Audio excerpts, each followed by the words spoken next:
Missing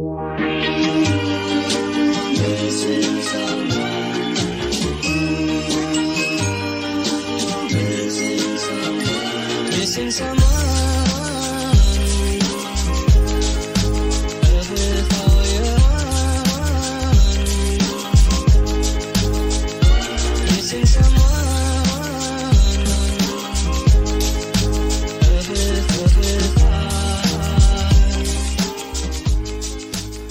What's going on, thinkers? Welcome to another episode of Impulsive Thoughts. I'm your man Lupe, joined here with Mr. Dan. Wow. Very lackluster. I wanted to add to your awesome intro. And to my left, Alli. I fucking hate you guys. Yes.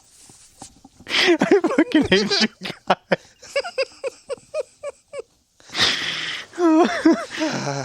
Your new intro is great, Lupe. Yeah, it's What awesome. a fabulous time we're having here. This is the greatest podcast I've never had such a great time in my life. of all time. Please tell us what we're doing today.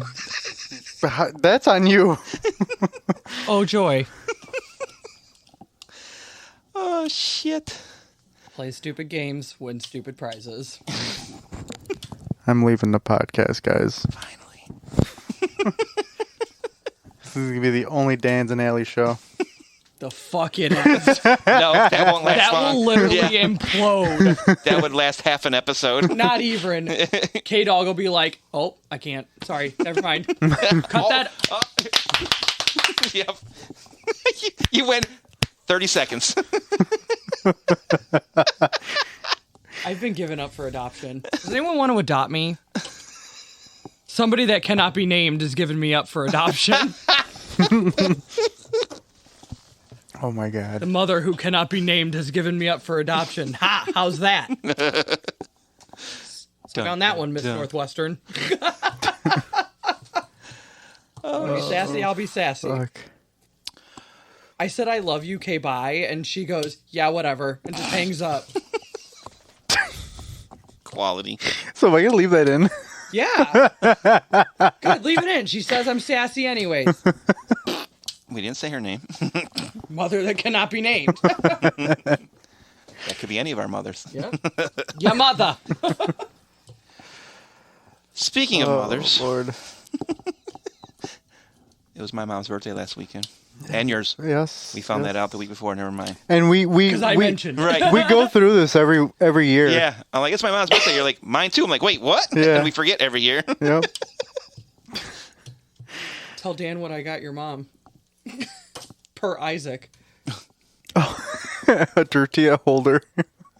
Tortilla holder. I made her a beautiful sunflower basket. And he goes, what are you putting there, tortillas? You're just supposed, it's a decoration. You know, a good tortilla holder is hard to find. This one doesn't have a fucking lid. That's not good then. It's not a good tortilla holder then. We're sitting at the restaurant. He goes, what is that, a tortilla holder? And all of us just bow our heads. Shit. Like, Leave it thank to you. Isaac. I was about to say, coming in clutch, Isaac. Quality. Like, only him.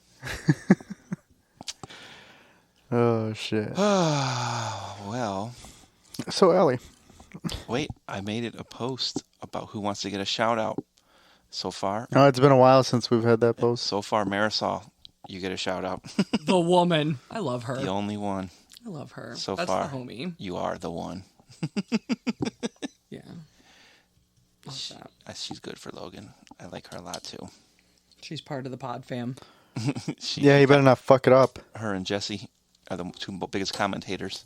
The pod Yeah. Commenters. Commenters. Commenters. Commentators. top contributors. Cut. There Yeah. you go. Even top thinkers. Ooh. Oh. Wait, need your noodle there, Dan. They need to get some t-shirts made. Top thinkers. Actually, listen. Carissa, get on it. Yep, Carissa listens too. You're right. But when I said on the back, we already had that idea. Oh, yeah, yours is great. Carissa loved that idea, too. The hippie? No, the thinkers. Oh. Remember, we were supposed to already have it on the back. Oh. Oh, that's right. Jesse said about you, or Carissa said you. Yeah, I was Oh my thinking God. about that Hashtag one. Hippie pod girl. Yeah. Hashtag hippie pod girl OnlyFans. So listen, let's talk about that. So I'm sitting in the car with one of the guys that I work with because we get there super early, right? And so he messaged me and he's like, "Are you here yet?" And I was like, "Yeah, come on and sit in the car, you know?" And so he comes and sits in my car and we're sitting in my car talking and I have the podcast on and he's like, I've never listened to it. So I put it on. And so he's like, Did I just hear what I think I just heard? And I was like, I don't have an OnlyFans. That's what we're talking about. And he's like, because then all he heard is Lupe goes, "Well, I better take down that camera." And I'm sitting in my car. I'm like, oh my God. So then he texts me.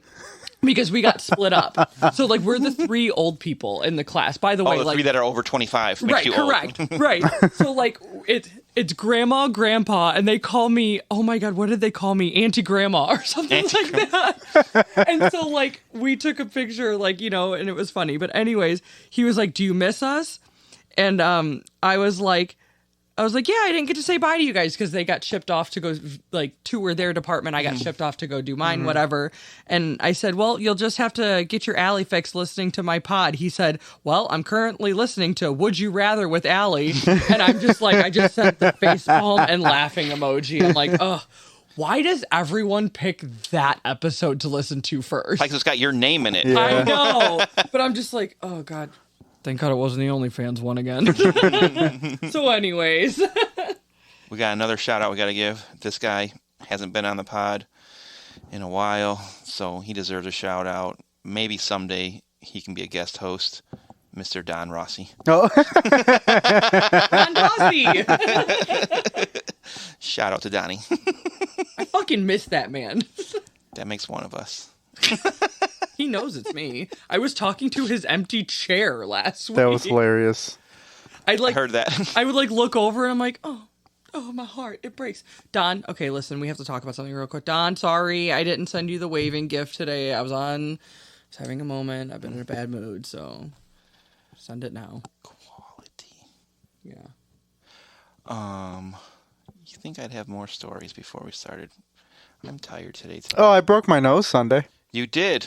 I did. You did. That's a story. Why don't you tell us how that happened? So I'm playing softball, right? So he was talking back to Alli one day. Apparently. Apparently that's what everyone That's thinks. what was going around. When you walked into the hospital, did they ask you, "Do you feel safe at home, sir?" No. And then I walked in, and they were like, "Sir, do you really feel safe at home?" Because usually they ask that no matter what. Because I mean, Well, they unless see you're me in your softball gear. Yeah, I was in my guess. softball gear. I still had my cleats on. Yeah, okay. Because when Duncan bit Jamie's face, they pulled her aside separately and was like, "Do you feel safe at home?" She's like, "Yeah, my dog did this to me." She goes, "You think if he did this, he'd be in the hospital bed next to me?" I'm like, you think so, don't you? So anyways, you broke your nose. Yeah, so I'm playing softball, and I play first base. I had literally just left. Yeah, she just left. Because I we were- worked the next morning. We were on our second game, so we had just started the second game. I don't even think we were up to bat yet. So I was on the field. I play first base, and this dude hits a pop up to center field, and he's a slow runner, so he was like trotting to first. Pop up though. Well, yeah, it wasn't a routine play. Oh. I wish it would have been a routine play because then I wouldn't be telling this story right now. Mm-hmm. But our center field grabbed the ball, and he has a cannon for an arm. But so a pop up means he didn't get there in time to catch it then. Right. Okay, but it was still a fly ball though. Right, fly ball. It wasn't a line shot. No. Okay. No. So Shut up and let him tell the story. So Well, I'm trying to get. I wasn't there, so I'm trying to get the play in my Me head. either, but I know he has stitches in his nose. Trying to get visual. So anyway, our center fielder has Cannon. a cannon for an arm, and Is that Gio? Huh? Who plays center? Frankie, Oh, okay. I know Gio. and I see he's getting the ball, and I see him like fucking getting ready to throw to first. So I get ready, and he launches it. Guy's still not on first yet. This is all about like 5 minutes already so far. That's how slow he is. So So I'm faster than him. yes. After that whole pizza. So I get ready. The ball hits the ground probably about 6 to 8 feet in front of me, and takes a bad hop. I can't get my glove up fast enough, and it blasts me in the face. My immediate reaction was, I'm a fucking dumbass. Where's the ball? So I start looking for Gotta make the play. Yeah, I start looking for the ball to make the play, and I realize my face is leaking. And I'm like, I'm not sweating. So it's not sweat. And I kind of like look, I'm like, oh, that's blood. And a lot of it. Cue panic. So, no, I didn't panic. No, I'm not saying you. Oh, everybody else did. Right. Yeah, so... And where's Alli? The only person with medical training? On her way home. Yeah, getting off on the portage exit. Yeah, so... Slacker. So, I go... Make the joke, so... I throw my hands up like, I think we got to stop. Because even the guy that he eventually made it to first base, he looks at me, he's like, you're gushing, bro.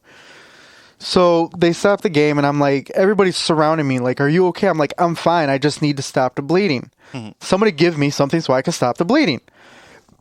So finally, I think Jonathan's kids ran to the bathroom to get me toilet paper, and runs back out in the field and gives me toilet paper. So I start holding it on my face, and everybody's like, you need to go to the hospital. I'm like, no, I'm fine. Like, I'll sit in the dugout for a little bit. I'll come back in the game. They're like, no, you need to go to the hospital. I'm like, give me more toilet paper because I've already bled through all this. So I get the toilet paper, and Joe, our pitcher, he yells out to his wife. He goes, Michelle, he's like, can you take Lupe to the hospital? She's like, oh, yeah, sure. Because I couldn't drive because I love Michelle. I couldn't fucking really see because I'm holding a big fucking wad of toilet paper on my face. She's the real MVP. Let's be real about this situation. For sure. So she ends up taking me to Franciscan over there on 45th. I get a text. It starts out, I'm okay. Yeah. Yeah. But I'm in the ER. She's like, I'm on my way. I literally had just gotten off at the portage exit. So what's that, 25 minutes away maybe? Yeah. Ugh. Yeah, and I think you made it in 15. Yeah. And so I walk into the hospital. I'm like literally carrying everything. I have to pee so bad, and I look at his nose and I go, that's broken. Yeah. And he goes, no, they said it's not. I go, that's broken. And I just sit right down and I go, drink this. I'm just handing him the sippy cup. Yeah. And I just feed him candy, lollipops, and Gatorade. Just drink this. So yeah, that they asked me, they were like, whoa, do you want to do a CAT scan? They're like, I mean... He looks at me, he goes... I'm like, yeah, I look at her, I'm like, well, what do you think? I'm like, should I pay more money and find out my nose is confirmed broken or not and just call it a day? Be for concussion, wouldn't it, though? No. No? Mm-mm. Oh, so just to see more brokenness? Yeah, so... I mean, they can't just like... The CAT scan's going to x-ray your whole facial... Yeah. Oh. Structure. So, I mean, they're not going to... How else are they going to x-ray that? Regular x-ray. You can't do an x-ray in a face? No, not like that. Especially with the swelling. Yeah. See, I don't... Oh, yeah, that too. It did swell up. I've had any medical training. CAT scan's going to see through this, like the swelling and everything. Yeah, and it did swell up pretty good. I thought I was going to have a black eye or two black eyes. Yeah, when I told Jamie you didn't, she goes, what? I go, yeah, even Lupe was surprised he didn't get any black eyes. What, is it still hurt? No, it didn't. It never hurt. Like, even when the whole initial, I think, okay, so I had to get a tetanus shot. That hurt more than the whole situation. So the reason I asked was like, let me clean the dirty balls off your face. Yeah. I was fucking dying. Yes. But I couldn't Jesse's gonna make that into a post now. Yeah. That nurse was fucking rad. She was covered in tattoos and piercings, and she was awesome. She was like, so let me get this straight. You got hit in the face with dirty balls. Yeah. And she goes... She's like... I think she was about to make the comment where I don't usually get dirty balls to my face. But she backed off. Yeah. She goes, I can't really talk because I came in with a swollen eye because I got an unknown substance in my eye. Yeah. And she goes, but let me clean your dirty ball face off. Nice. So it was, I mean... And then the security guard comes by. The security guard was dogging me as soon as I walked in. And I didn't know that he was dogging him, right? So then he comes by and he goes, didn't I tell you? Use a bigger shovel next time. And I'm like looking at this guy because I'd never seen him before. I didn't realize he was giving Lupe a hard time this whole time. And I was like, what? Oh. So then my question is, since I know you got stitches because of the cut, how long does it take a nose to heal if it's broken? Because you can't put a cast on it. You can't do nothing. You know what I mean? So for a broken nose, it says 1 to 3 months, I think the papers say. All right. So Rhoni Reuter. Rider? No, Reuter, but it's pronounced Reuter. Interesting. Can I get country of origin? Bears. Chicago. Really? But how does that pronounce? Okay, I'm not going to dwell on stupid shit like that. Go ahead. I don't know where the fuck that name is from, but that's either neither here nor there. Her first name is spelled Rhoni. Oh, it's a girl. Yes. Okay, so first of all, I was assuming guy and thinking Reuter, Rider, whatever. Reuter. Rhoni Reuter. So, Okay. do you remember? Yes. Let's take it back. When it was fun and exciting to be a Bears fan? Last night. Well, Not even last night. Yes, it was. 1985, right? Exactly. I was 7 years old. I wasn't even alive. Well, this That was a case spermie. has all the ties to that legacy. For real. So this is a case of twisted love triangle that ended in the brutal murder of an expectant mother. Oh. So this is a real quick. Tell me if one of you guys suggested to me or if I heard somewhere else. I've started listening to Small Town Murder Podcast. You guys listen to that one at all? No. If you get a chance, they're like hour-long episodes, but they started way back in 2017.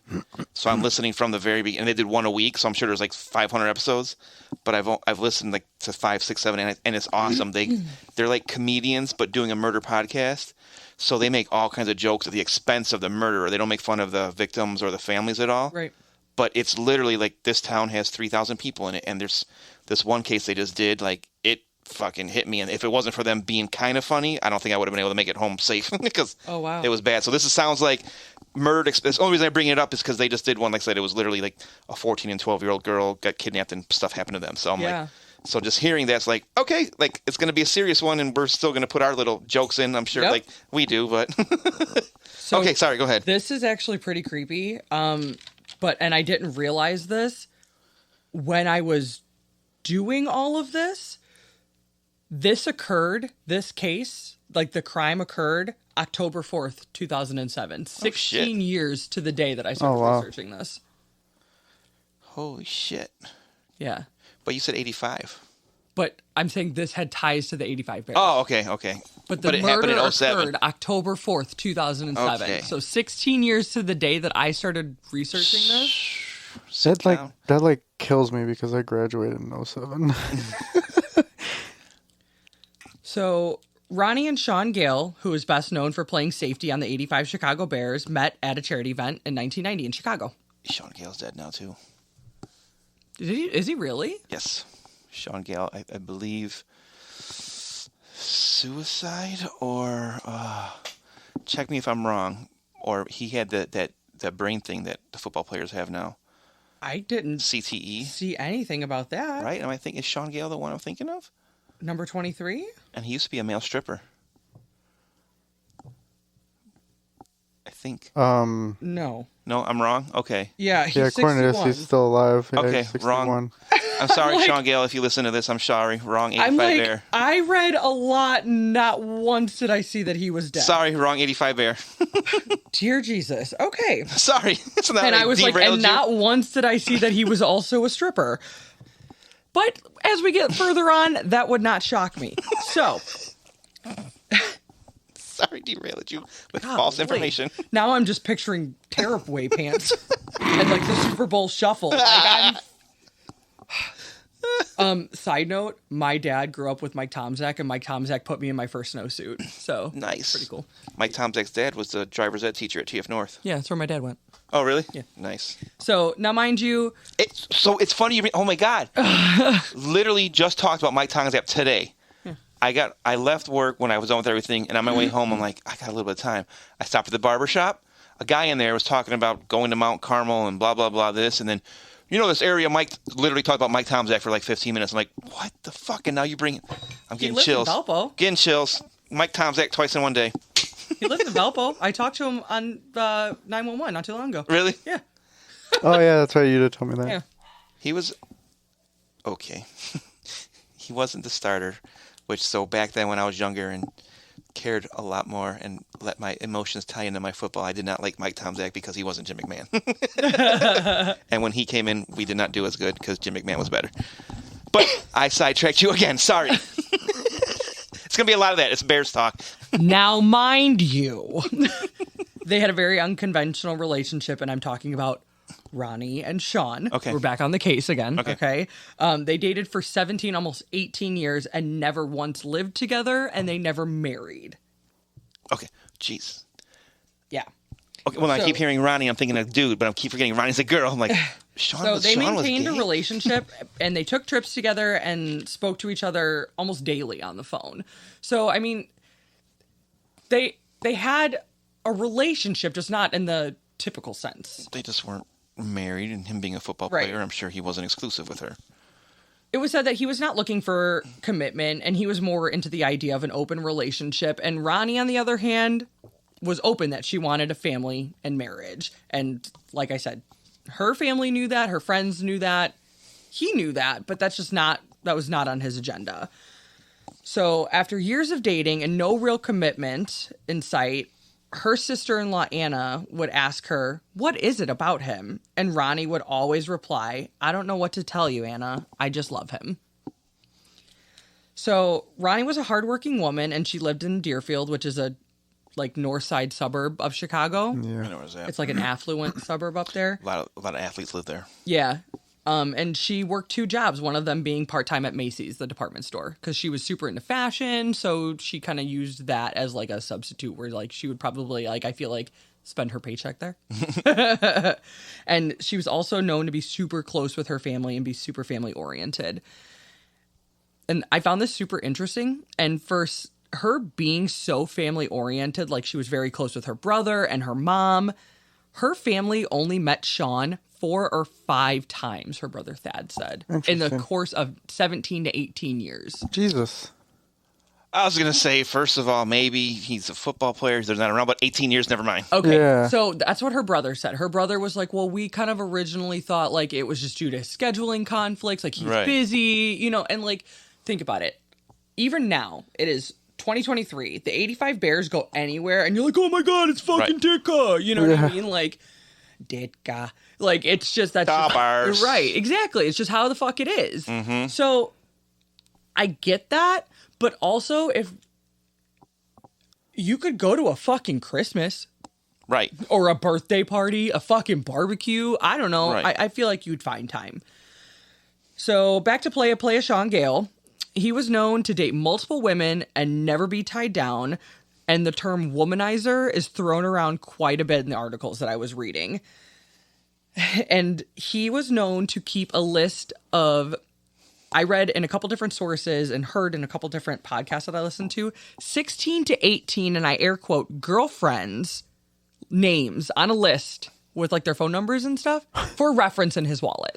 Yeah, a When he little was black rotating book. them. Oh, it was just a list, not even a fucking book, just on a receipt in the wallet. It was super casual, haphazard. Regular Frank Sinatra. Yeah, fucking douchebag. Anyways, Sorry to all you Frank Sinatra fans out there. right, don't compare him. So Oh, no, he was a big womanizer, too. Huge. did he murder anybody? Not that I know Okay. of. You're saying Sean Gale did. I'm not saying anything, but I'm saying I don't know who murdered somebody. You're going to ruin my image of an 85 Bear. I might. I have to go home. You're lucky Donnie's not here for this. He'd be fighting you every bit of it. Oh, God. I'm not. No, Perfect you're wrong. case. You're wrong. The Bears don't do anything wrong. They have the right coach and the right players at every position. He's listening to this right know, now, I laughing know. his ass off. But is also kind of angry. Okay. Sorry. Once again, I told you, you're going to have a lot of interruptions with Bears shit. So when his long Duh, trip- Bears. I'm just gonna go home. I'm already fucking annoyed, so I'm literally just gonna go home. So I'm listening. I got it out of my I was system. fucking getting ready. I got it out of my system. So when his long-term, I'm air quoting, girlfriend, Rhoni, became pregnant at the age of 41, it was a shock to him and a blessing and gift to her. Yep, they were in different career paths there. Life paths, my friend. And from the sounds of it, she couldn't be happier to be a mother, and him scared shitless. Because in his eyes, this is commitment city. And I wrote, bad news bears, as one would say. Pun intended. So, October 4th, 2007. And I actually wrote, which I didn't even realize, that this case falls almost 16 years ago to the day. Right. Just a little before 8 a.m. in a quiet, affluent northern Chicago suburb of Deerfield, which, may I note, had not recorded a homicide or murder in 30 years. 3-0, folks. 3-0. I think that's where Jordan lived, was Deerfield. Was about to get shaken to its core. Yeah. So, Rhoni Reuter is leaving her apartment, and as she opens the door, 7 bullets strike her. Jesus. And she falls back into the residence. 2 directly into the fetus, like her abdomen area, and the rest go into her body and head. Jesus. God, I just got goosebumps. So, an elderly neighbor hears this commotion going on, and the elderly neighbor lives. God, that's hard to say. Lives downstairs, and she knows Rhoni. I guess like they're friendly together, and obviously, like, my neighbors, we know them, we speak to them. So she calls Rhoni directly and is unable to get a hold of her. And so she leaves a message on her answering machine. And the neighbor just feels unsteady about that. So she waits a couple minutes and she's just like, something doesn't feel right with her. It just feels unsteady in her tummy. And so knowing that Rhoni is pregnant and like due soon, I think she was 8 months pregnant when this happened. So like very Ready. expectant. Yeah, I was gonna say I don't remember you saying that. So she calls 911 and tells the dispatcher, I quote, "I heard a woman screaming and then a pop pop and then it went totally silent. I called and she does not answer." End quote. So obviously officers and medics are immediately dispatched out for possible shooting and female down. And once on scene, they find Rhoni on the floor in the kitchen, bloody, and the smell of gunpowder is still in the air. Oh, so they're a quick response then. So it's super quick response. I mean, it's a very small department. I mean, Deerfield's not a super big town. Right. And it's a small department. Like I said, they haven't had a murder in 30 years. So, like, they're very unequipped for what is about to unfold. It's not good. So, like I said, they can still smell the smell of gunpowder in the air. So they're doing a sweep of the apartment thinking that either the shooter is Still an active shooter in the building. in there or just left. Like they're not exactly sure. So upon doing that sweep of her apartment, officers see a familiar face that keeps appearing in pictures located around the apartment. Sean Gale. Chicago Bears icon, Sean Gale. So, And were they still technically dating, or had they broken up because he didn't want the baby and she did? well, see, that's the thing. Well, they weren't I know they weren't official. He wanted an open relationship. She wanted to. In a lot of interviews, it was never really like that they were dating. It was just one of his women that he takes on dates. Oh. That's it. And like to her, that was her one and only. That was her life. Yeah. Like there was an interview that I listened to that says like, Sean is my life. And like to him, this was A side piece. one of the girls on One the of piece the of many. paper. So I wonder again, going back in time, if like the media portrayed her as a gold digger, like, oh, she's just trying to get pregnant with a football player's baby, you know? I don't know. So then I also No, I know. heard This is way back. that like in her apartment, like I said, littered with pictures everywhere of Them her together. family, Yeah. him and her together. Not one picture anywhere of her in his possessions, his home, nothing. Not a fucking trace of her. And that's the mother of his child. Right. Who she was going to be naming Skylar, which I think is adorable. Guy or girl? Baby. Girl, baby girl. Yeah. Skylar. I don't want to go into a tangent, but I fucking hate that name just because of Breaking Bad. Skylar. I hated Skylar in that damn show. I don't think I finished that whole series yet. Anyways. I never watched it. It was good what I did watch. Carry on with this horrifying tale that I bring to you to piss on your Cheerios. So, shortly after the shooting occurred, Gale himself called the Deerfield Police Department. And this is, some people call it sketchy, some people call it an act of honor. You know? I was going to say a cover-up, but yeah. I guess the media had tipped him off because... So, okay. I say shortly after. Sources I read, it was like a couple hours after the murder. Now, mind you, like, a lot of these investigations, people think it's like, okay, so I swept the scene, now I'm talking to people, blah, blah, Right. like this all happens. Da, da, da, da, da, da. No, this is like hour increments. Like, you got to tape off the scene, Yeah. you know, like you got to call the crime scene investigators out there. They don't just fucking show up. This isn't CSI. Like, the team has to assemble, get their fucking kits together. They don't just ride around with them, like, you know. So this is a couple hours after the murder. The media has started to call him because, by the way, they closed down schools because they thought that there was an active shooter on the run. Jesus. There was fucking helicopters searching the area. I guess their 911 center was blowing up. And all I kept thinking was, fucking wouldn't be me sitting in that chair. You know what happened?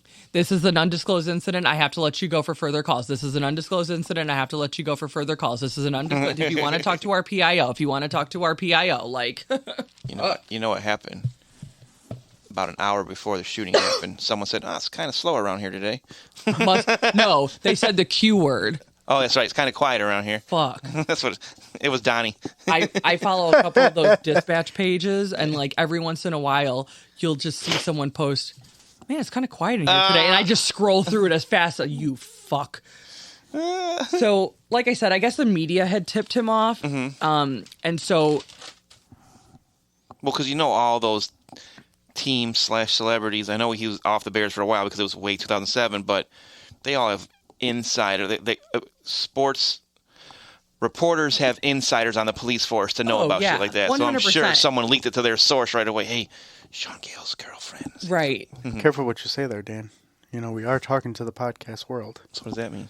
You might get in trouble. For what? Please send your regards to Dan Oliver. I'm not saying anything people don't know already. I'm not talking bad about the police. I just said there's fucking around. It was just a joke. There's leaks in there. There's informants. Rats. No, there's a difference. So they were saying that he was possibly a suspect in the murder of a Deerfield woman. Okay. So this is what I'm picturing. You know the meme with the woman with all like the equations going through her head? Yeah. That's what I'm picturing. And But it's just the list of his hoes that he's referencing. And he's like, okay, wait, this one lives in Deerfield. So eventually 1 + 1 = 2 to him. And he's like, oh, so this is the exact conversation. Are you ready? Like this is from the police transcript? Yeah. Oh, wow. Okay. So is it Rhoni Reuter? Is she okay? The officer. Yes, it was Rhoni. And no, she's not. She's dead? That's what Sean says. What the fuck? And cue the tears. So, and you can tell that, like, he's in the car, he's crying, you know, blah, blah, blah, blah, blah. There's more to that transcript, but that's really just the main part of it that they keep playing over and over. That's the clips that you'll hear. Right, because why would you, if you hear someone's been shot, why do you jump to she's dead right away instead of is she okay? Or They didn't say she was shot. Oh, they didn't? They just said that, so listen. A shooter or something. They just said that shortly, that he was a suspect in a murder of a Deerfield woman. They didn't say how she was murdered. Okay, right. So he asked, is it Rhoni Reuter? And is she okay? Yeah. The officer said, yes, it was Rhoni, and no, she's not. Okay. Sean says, she's dead? Okay. Not, is she injured? How Right. bad is she? Nothing. No, she's dead. I mean, obviously they did say it was a murder. Right. That's not a confirmed source. Right. Okay? So, he is insistent, Sean is, on going to her home. And officers tell him, no. Stop what you're doing. Do not go there. Where are you right now? He's like, I'm driving. I'm on Deerfield Road. All right, stop there. I'm going to need you to come to the Deerfield Police Department.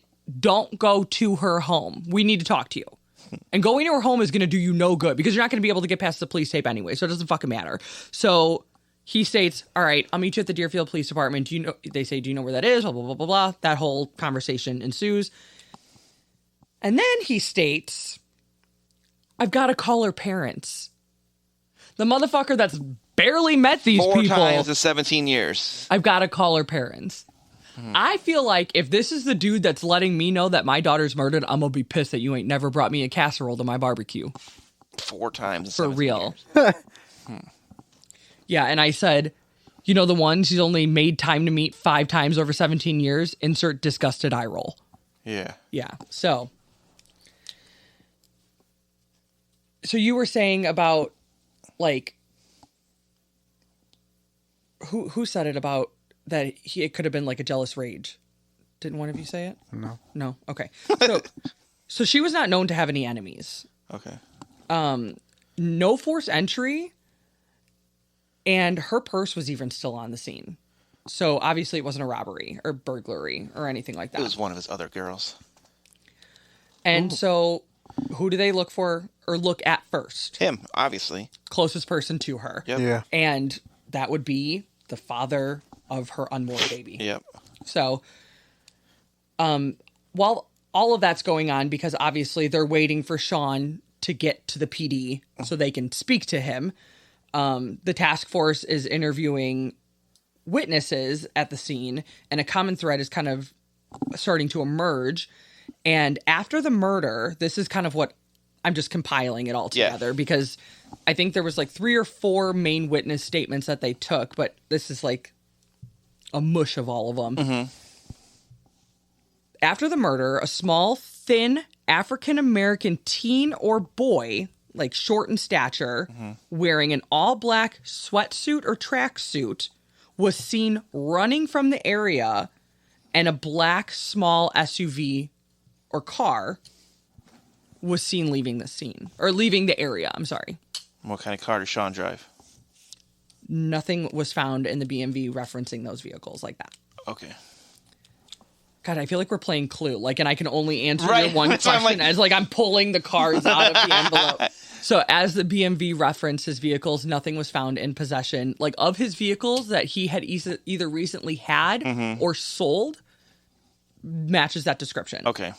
Also with surveillance footage, nothing matched. So that he had. that looks good for him. Well, plus he doesn't look like a teenage boy. He's a freaking football player. Fucking So huge. Yeah. And this was a very short person. Okay. Okay, so now he's arrived at the PD and is being questioned by the investigators. And I said they have to put aside their fangirl ways and treat him like the suspect that he really is. Because, like, I watched one thing where they're all like, he's an 85 bear, but, like, he could have, like, killed somebody. So I, like, picture them being like, all right, Cap's not around. Hey, bro, can I have your autograph and take, like, Yeah, a right. selfie Right. real quick? But then I pictured, like, Blackberries back then, so they're, like, taking them like this, and they're all fucking pixelated and fuzzy. So, yeah, we talked about it a little bit earlier. He did call 911 himself, which makes him look like I'm doing a good thing, but also could he be trying to, like, pull a fast one or, like, pull the wool over their eyes? You know what I mean? Like, and trying to outsmart them. It could look both ways.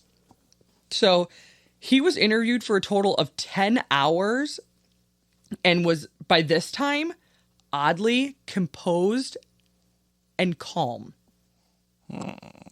The hysterical, like, Sean that like you heard in that 911 call. Well, he didn't call 911, but he called the Deerfield Police Department when he was asking about, is she dead? That man was no longer in the room. He was never in the room. He was composed, cool as a cucumber. But he couldn't get his timeline straight. So, this is his rough timeline. He said, I slept in till like an unknown time. Could have been 9, could have been noon. I mean, that's a big time difference there. Right. Then I went and saw my trainer. And then I got my hair cut, which is like kind of near Ronnie's house. Not a very good alibi. And so I wrote, side note, LOL. That list was handily given to the investigators for reference on other potential suspects. His booty call list. So he was like, oh, do you need someone else to look at? I've conveniently got this list written in my wallet. And he fucking gave it to the investigators. Also, I just found out Maurice Douglas was the 85 Bear who was a stripper off the field. I was like, I knew it was not who I was fucking talking about. If you did all this research on him, you would have come across it sooner or later. 100%. So I was wrong on 2 things about Sean Gale. He is alive and he is not a stripper. And I was correct in thinking that you were incorrect. So, now... So he's handed over his list. And he's created his airtight alibi of sleeping in at some time and getting a haircut at some time. Yeah. Okay. So now insert crazy Polish personal trainer Monika Kurowska. Nice. Yeah. So he stated that this woman has been viciously harassing him, so much so that he was forced to get a protective order on him.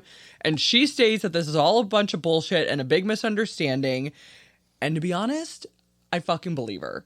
Because when we get further down into the line, like, I'll give you some fucking straight facts that just blow this shit out of the water. So was she his personal trainer or just a personal trainer? Like, that's her job? And they met, like, I don't know how. I read how, but I don't remember how. It wasn't that they just knew each other. Okay.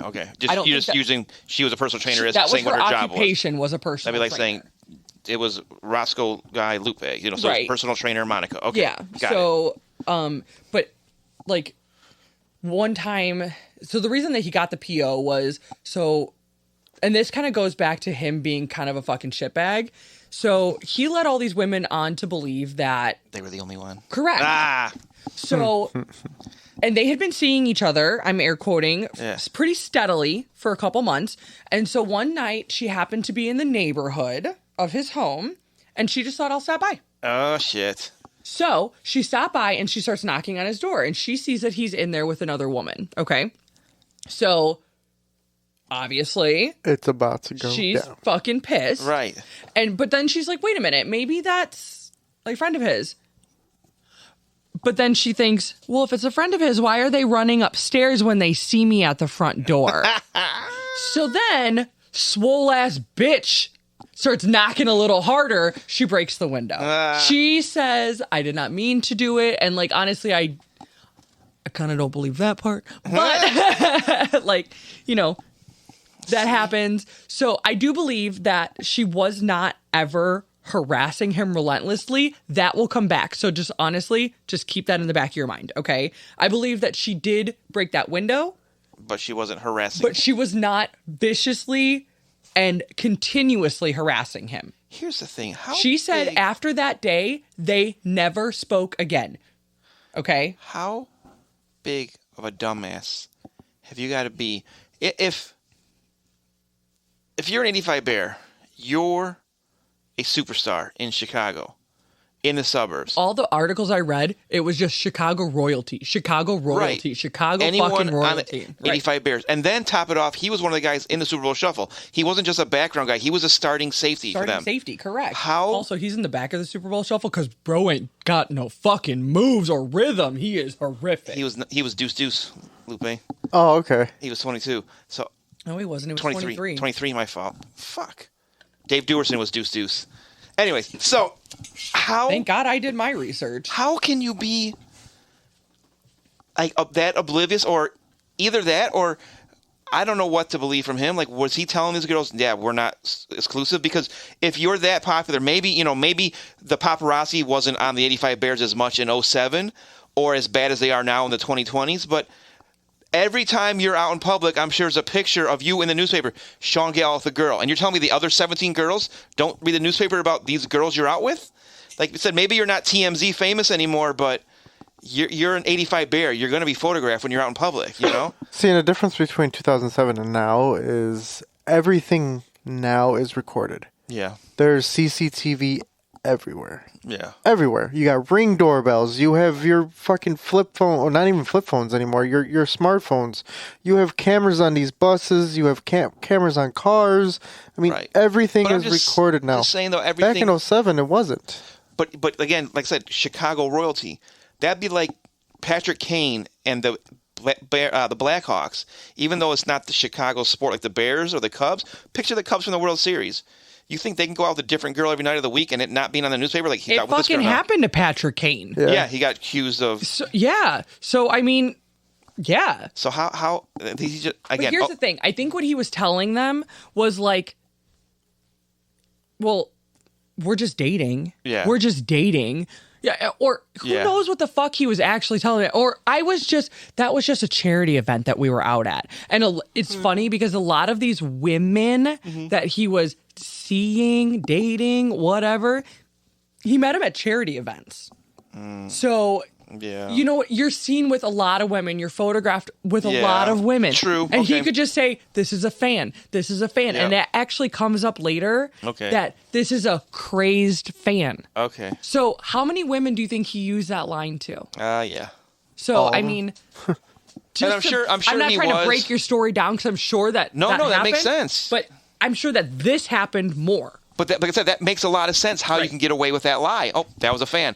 I can see that, you know. And I'm sure he was like him. I'm sure he maybe got a good read. He could be honest with a few of them. Hey, girl, I have fun with you. You like fucking a football player. You're not the only one. Like I'm sure it could be.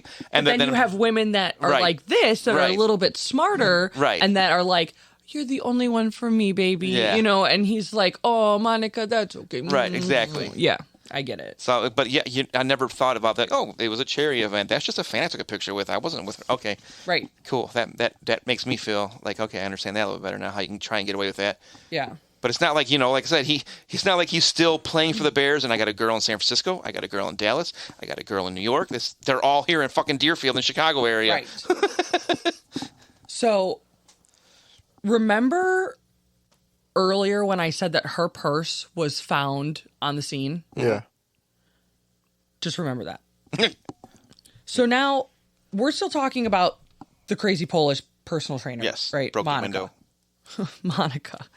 So Sean is accusing her of sending all these creepy letters and harassing phone calls to all of his girlfriends, their families, and now they're all written in broken English, which would track with her being Polish. Like, right. So Rhoni and her mother both received letters, and it's her mom, Ronnie's mom, said that her, like, the letter that she received stated that Ronnie's life was in danger. And she called Sean, Ronnie's mom called Sean, and Sean assured her that Ronnie's life was safe. Those letters were just from a crazed fan. How did the fan get access to these people's addresses? So guess where one of those letters was found? In her purse. Yep. Interesting. So she did get a letter. Yeah. So that one of those letters was found in Ronnie's purse that was in her home at the time of her murder. So did it match Monica's handwriting? They were all typed. Oh. So Monica was investigated fully, like really deeply, and her alibi checked out because, like I said, she was a personal trainer, and she was actually training an elderly client at his home, which he was able to corroborate, and they checked records, everything like that, and she was fully cleared of the investigation. So she's got nothing to do with this. Yep. But keep the fact that Sean thinks that she's fucking nuts sending these letters to not only Rhoni and her mom, but like multiple other of his hoes. Okay. Yeah. So now back to the investigators. They go back to the scene and they're questioning neighbors further because they're like, we have to have something else. There has to be something else about this. Like we're missing something, right? So wait, real quick. Do they, and maybe you'll go, do they, obviously when they find the body, do they know what kind of gun it was? Correct. They do. And so I'm sure, obviously, police work 101. Oh, here's a list of 18 women. Okay, none of these 18 women have a gun that registered their size and that name, right? Mm-hmm. Okay. So when they actually found the body, they found shell casings and unfired bullets. Well, like they were trying to reload and drop them. Like, yeah, they just weren't fired or the gun was misfiring. Yeah. And so the bullets were on the ground.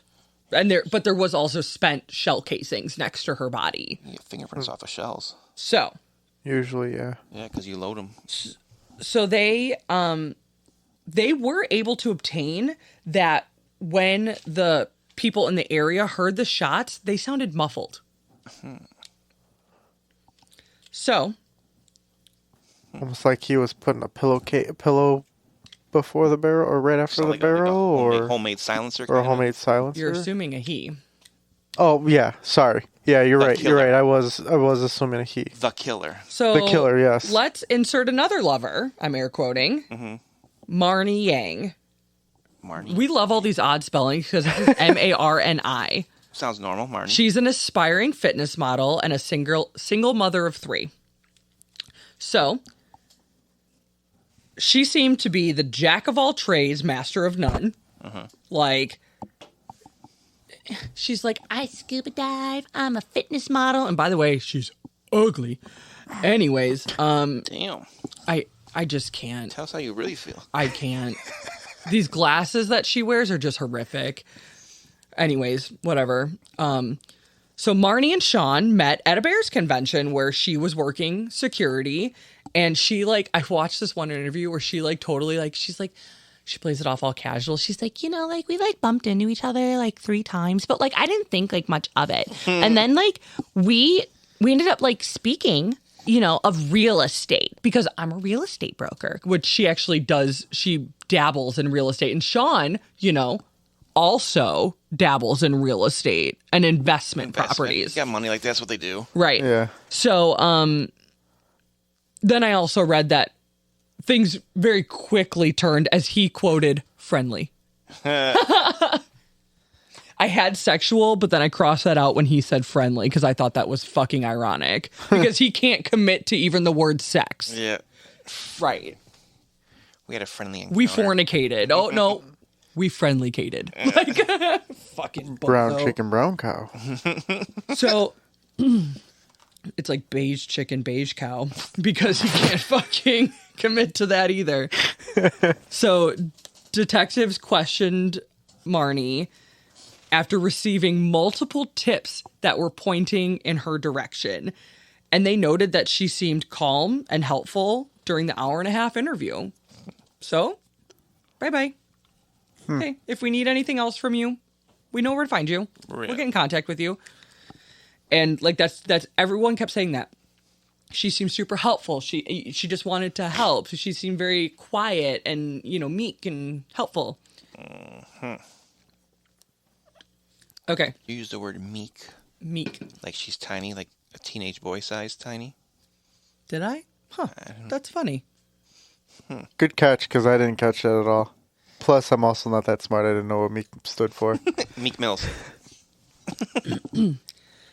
Okay, so I love this quote, and people say Marnie bragged about Sean being her boyfriend every chance she got, but when ABC interviewed him in 2009 and asked him if Marnie was his girlfriend, he said, and I quote, "Not even in the craziest stretch of the imagination." AKA, fuck no. But the woman pregnant with his baby is not even calling his girlfriend, so. Correct. Like, So, bro can't even commit to nothing. so that kind of quote is funny, but none of these girls are his girlfriends. So, anyways, Yeah. Ugh. So, Now you're making me not like one of my heroes from the 85 Bears. sorry. I offered to go home. Be on this podcast anymore. Next thing you're going to tell me that wrestling's fake. So you don't want me to do my next week's case? Just kidding. So also, Marnie denies ever referring to him as her boyfriend, and her children back up that statement, saying she always referred to him as her friend. All right. So back to the Polish stalker. But wait, didn't you say she was in an interview? She said it was. Or you said... I said Marnie bragged about him being her boyfriend every chance she got. So that's got to come from somewhere. But then again, if her kids say... Okay, That's like her friends saying hearsay. It's hearsay. Yeah. So, like I said, back to Monica, the Polish stalker.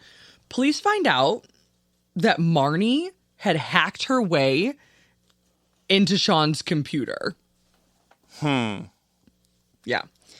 And she was able to watch Sean's correspondences, but also track him and Rhoni. Oh. Now, I want to go over that statement that I just said. She was able to watch his correspondences. Remember earlier how I said that the letters that she was sending from Monica Krowska were written in broken English? Yeah. So when he's corresponding with Monica, She's seeing him she's watching how she talks in broken English. and mastering how she talks. And if she has access to all his shit, she can get addresses and where to mail these things too. Correct. And let's break down the other half of that statement. She's also tracking him and Rhoni. So she knows where they're at all times. She knows where Rhoni lives. She probably knows Holy her schedule. fuck. She knows where his barber is. She knows where all of this shit is happening. Okay.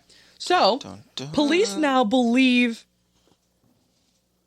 that Marnie wrote all of these emails and made those calls.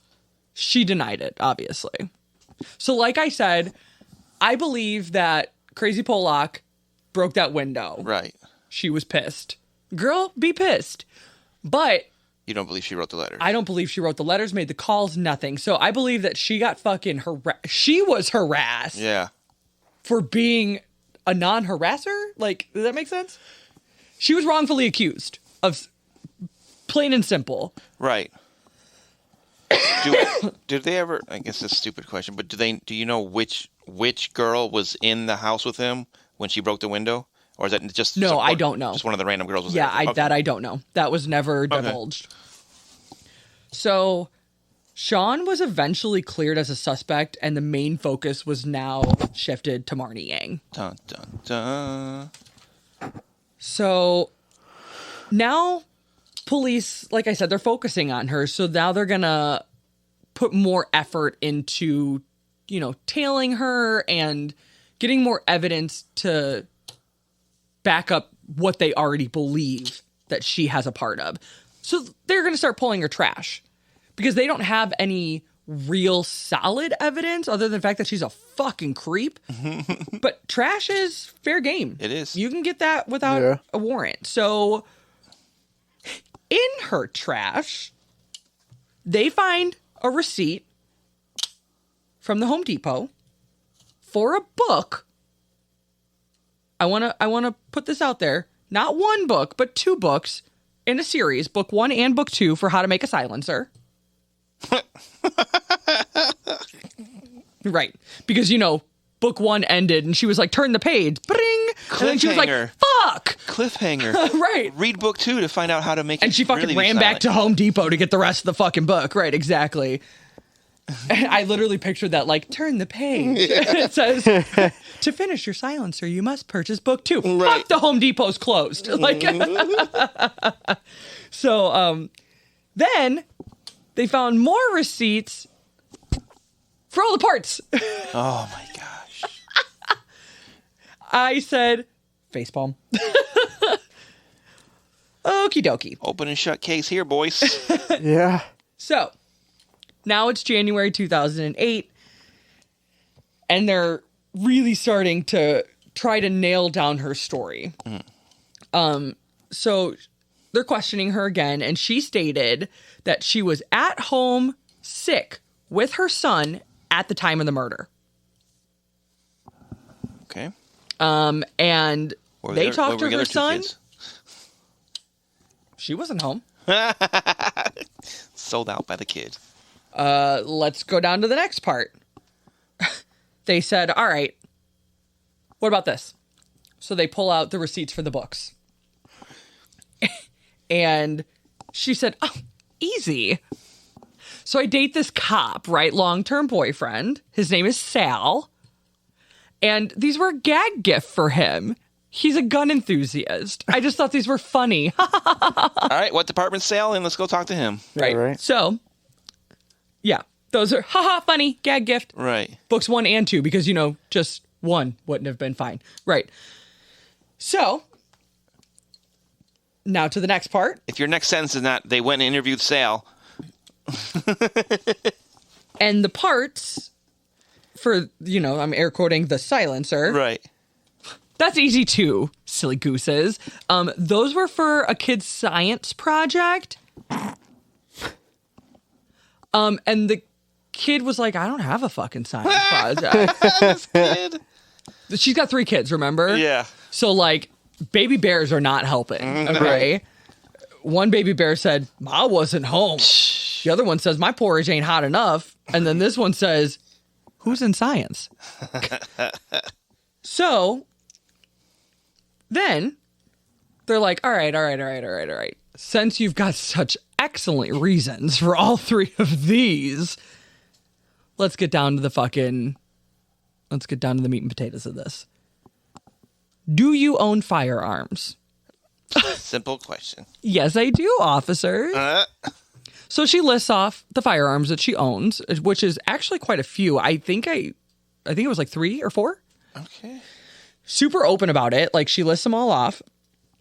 But one is conveniently missing off of that list. Interesting.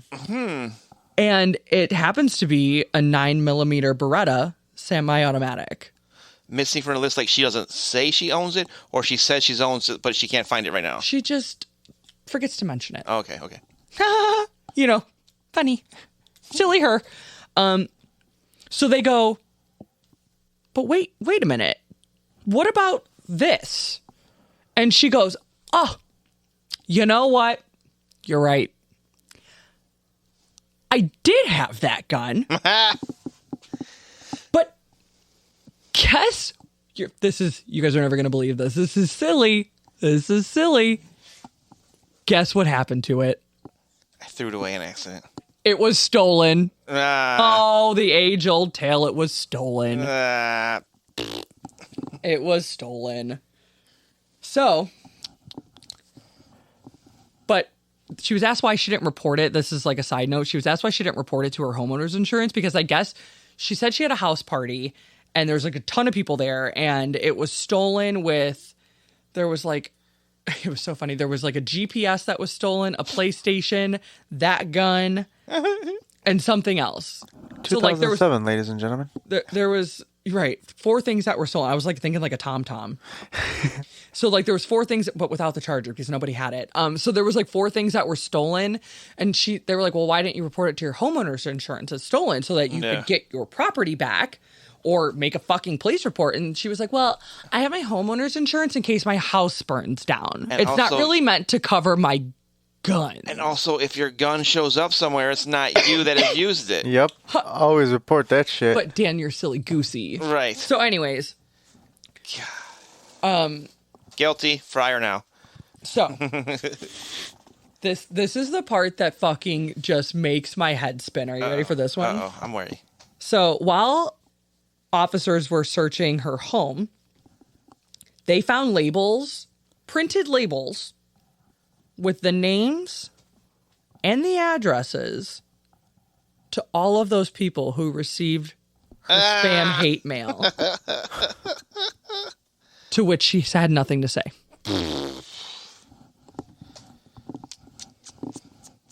Yeah, she just, like, literally the interview I watched, she goes, do you remember when you said that I didn't have to answer a question I didn't feel comfortable answering?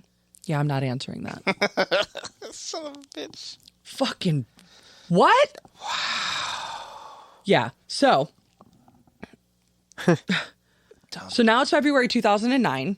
Okay. And this is when you think, Alli, what else are you going to throw at me? And I say, how about a psychic? Fuck. Jesus. Because why not?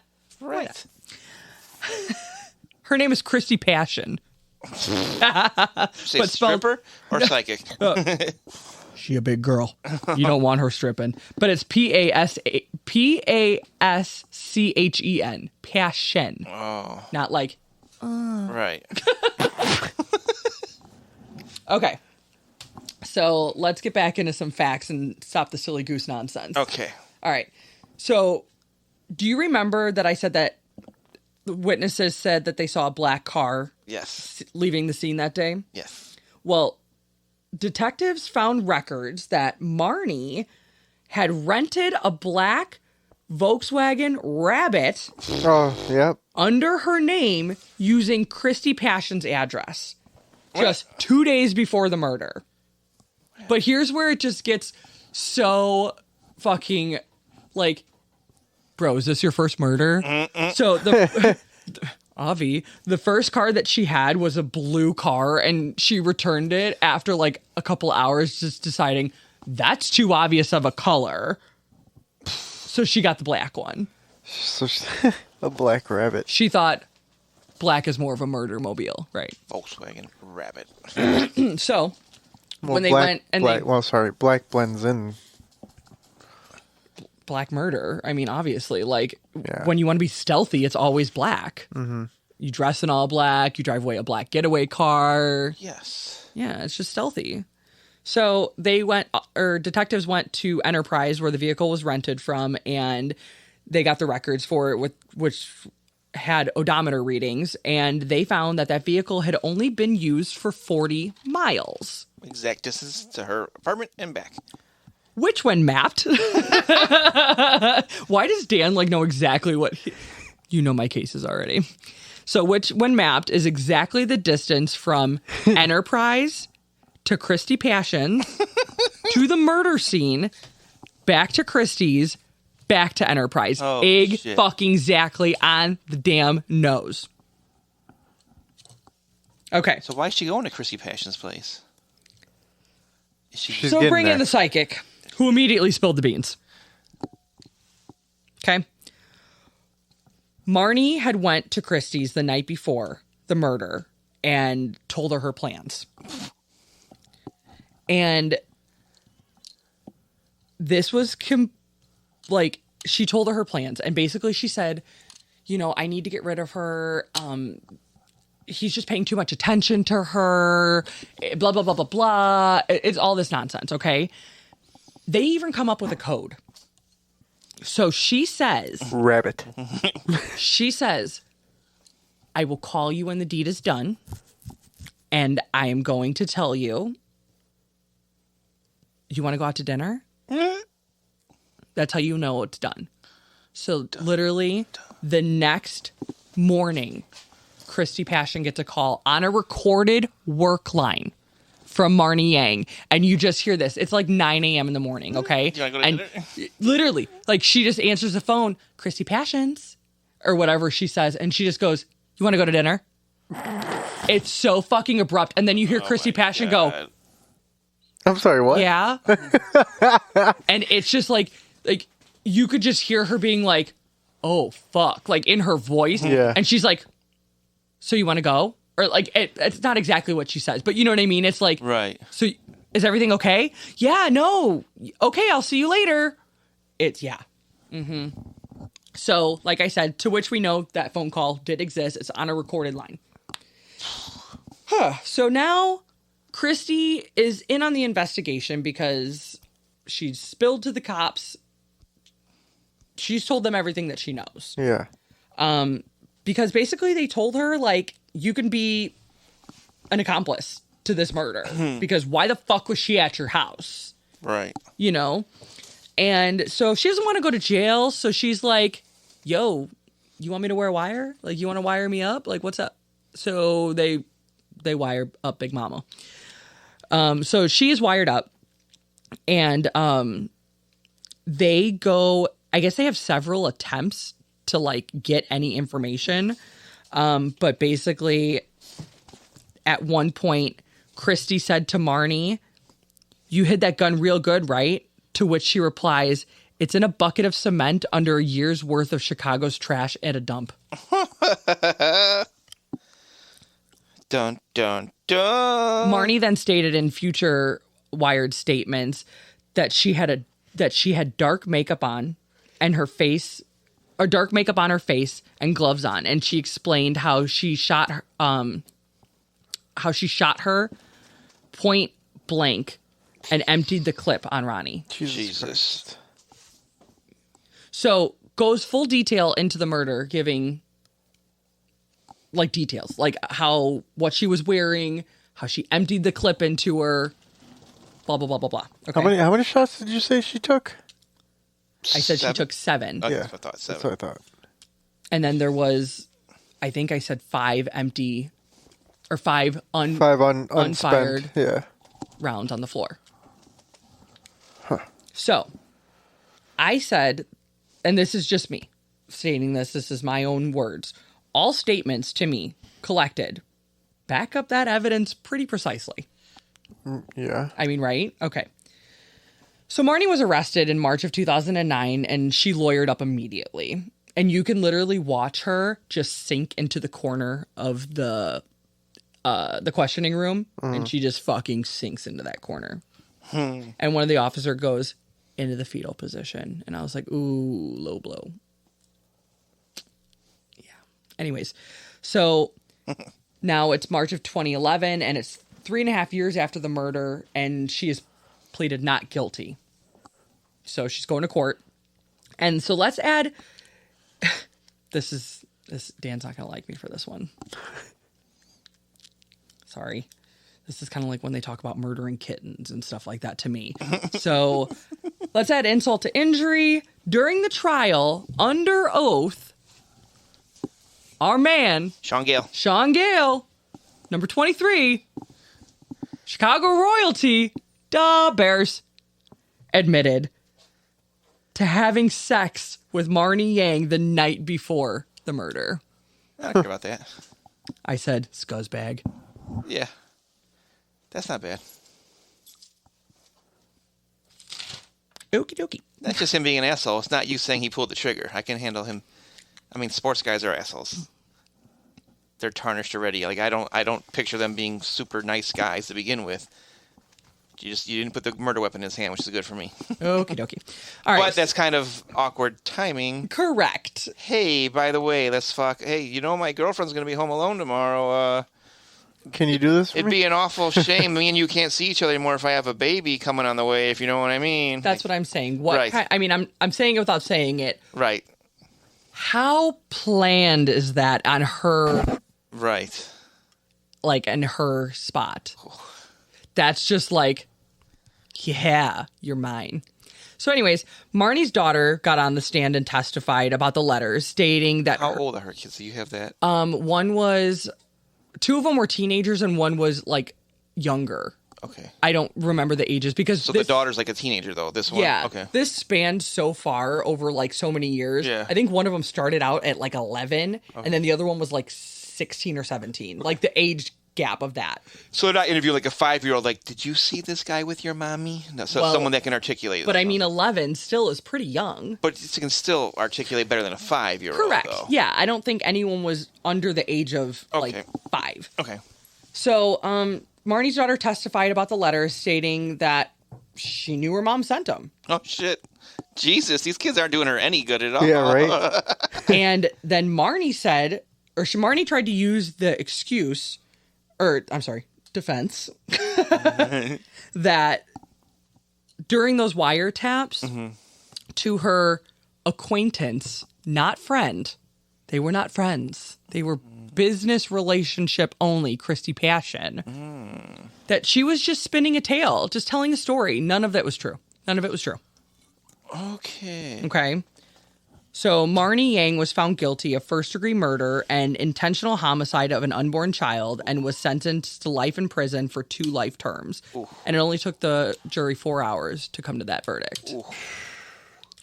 Let's fast forward, because this case is not done. Fast forward. 8 years later. So Marnie's actually... 2017. Marnie's fighting her conviction. Okay. Now, that being said... she's fighting for it to be overturned due to her kids' confessions being coerced. And the detectives, oh my God. So there's so much evidence that is exculpatory in this case. It's unbelievable. So let me just go over some facts with you. So the detectives were found to be lying to her children. Oh, shit. On multiple occasions. They were using unlawful tactics to interview her children. Oh. They separated all 3 of her children, and they were all obviously under the age. They didn't have a parent there with them. They would come pick up her kids from school without telling her that they were going to be interviewing her children. That's bullshit. Okay, And then so you have a mistrial. Her son, at one point, was picked up and then dropped off somewhere else because they didn't want her to know that he was being interviewed. How can you do that? Correct. They were interviewing these children for so long that both her son and one of her sons and her daughter ended up in a mental institution for suicidal ideations. Jesus Christ. Yeah. And they both came out and said that our statements were coerced. The oldest son said that the officer came in there, banged his hand on the table and said, "It's either you or your mother going to jail. So what's it going to be?" Yeah. And these kids are terrified. Yep. Okay. So also, just let's go back a little bit of evidence. Remember how we were talking about the parts of the silencer? Yeah. They talked to the wrong kid. The other kid had a science project. Oh. They had an officer with a firearms expert take the exact parts of that receipt with that firearm that they're saying that she used to commit that murder with those parts. It is unable to build a silencer with that book, by the way, or any silencer to fit the barrel of that gun with those parts. Unable to. Okay. Interesting. Also, the house unlawfully searched. Mom was not home when detectives raided the fucking house and they just fucking took everything. Did they have a warrant? I don't know. But they just came in there. If it was unlawfully searched, they didn't have a warrant. Right. Yeah. Also, those kids, Marnie asked for a lawyer for her son, never provided. Oh, that's bullshit, too. Marnie asked for a lawyer, and she was transferred to like 8 different police departments, and her lawyer would show up at one, and then she'd be transferred to another police department, and then she would go to another one, and her lawyer was playing Ring Around the... So, yeah. Also, let's go back to the stolen firearm, okay? Yes. Because her lawyer was never provided to her in a timely manner, her amendment rights were violated. So all of those tape statements, inadmissible in court. Yeah. Null and void. Right. But in those statements that were never given to the defense was a statement where the male came forward and said, "Yes, I stole that gun. Yes, I sold it to somebody." What? Oh, yeah. He admitted to not only stealing the gun, the PlayStation, and the other 2 items, the TomTom or whatever the fuck I said, the GPS and whatever the other item is. He admitted it, but they never provided that evidence. Well, that's fucked right there. So then, let's go to the last piece of evidence that just pisses me the fuck off. There's way more. Mm-hmm. I listened to like a 16-hour podcast on this. It's fucking wild. But this is the part that pisses me off the most. Okay. Her defense lawyers, this was their first murder trial. They were provided with over 9,000 pages of evidence. Like transcripts, documents, everything that they would need. They said, oh heavens, this is just far too much. can you do me a favor real quick? Can you trim this down to something I can fucking understand? Whoa. They came back with 1,500 pages. And I'm quoting the podcast of meat and potatoes. So, where's the rest of the information? It's all important. It's all fucking evidence. So, she clearly had, yeah, okay. So, in 2013, she did file for an appeal, which was lost. And 2014, she did get a new lawyer. And in 2019, she had her first post-conviction motion for ineffective counsel. Mm-hmm. And for the fact that Lake County prosecutors hid and failed to produce evidence.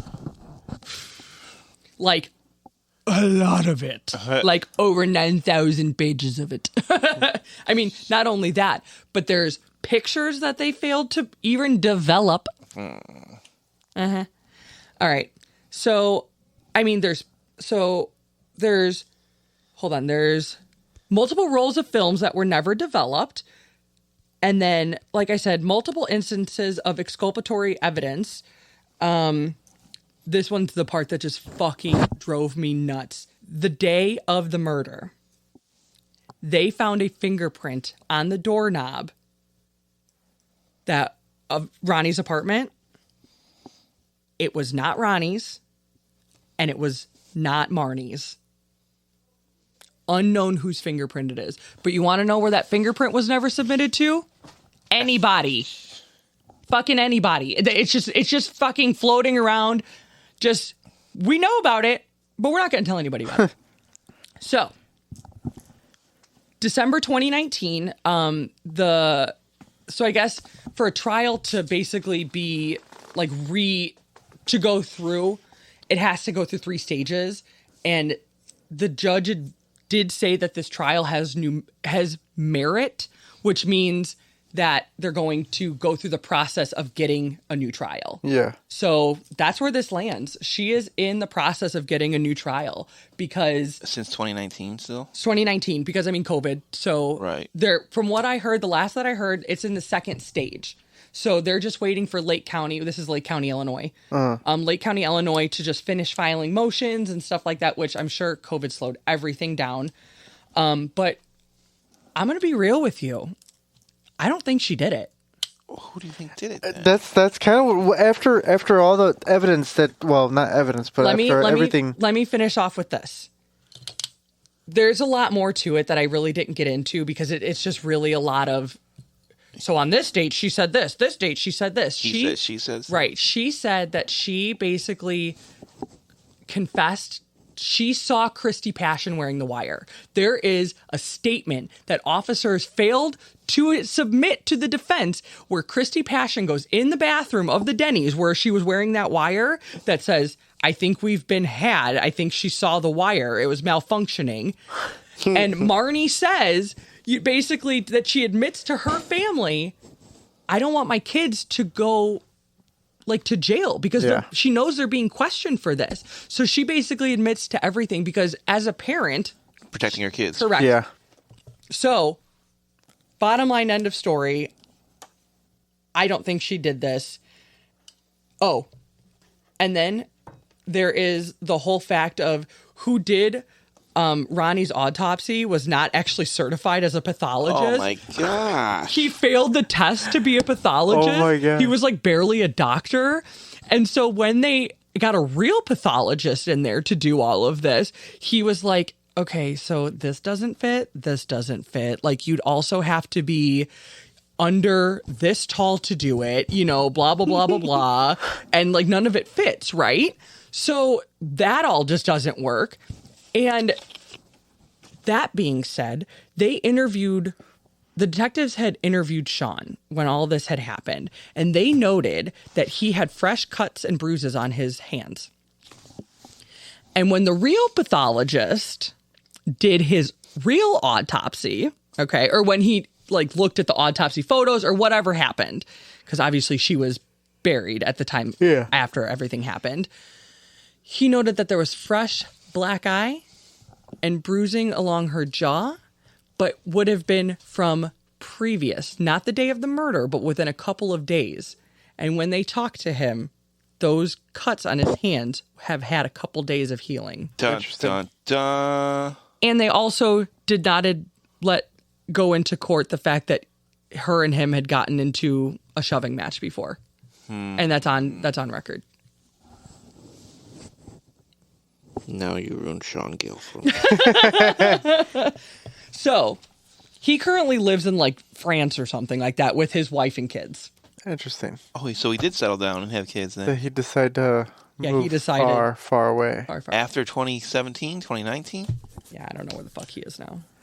There's no jurisdiction where he's at. I don't know. So even if they do find him guilty, they can't do anything because he's out of the country.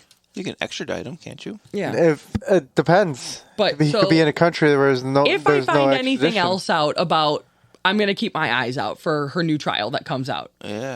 I'll keep us updated on Dan's apparently favorite bear, No, favorite safety.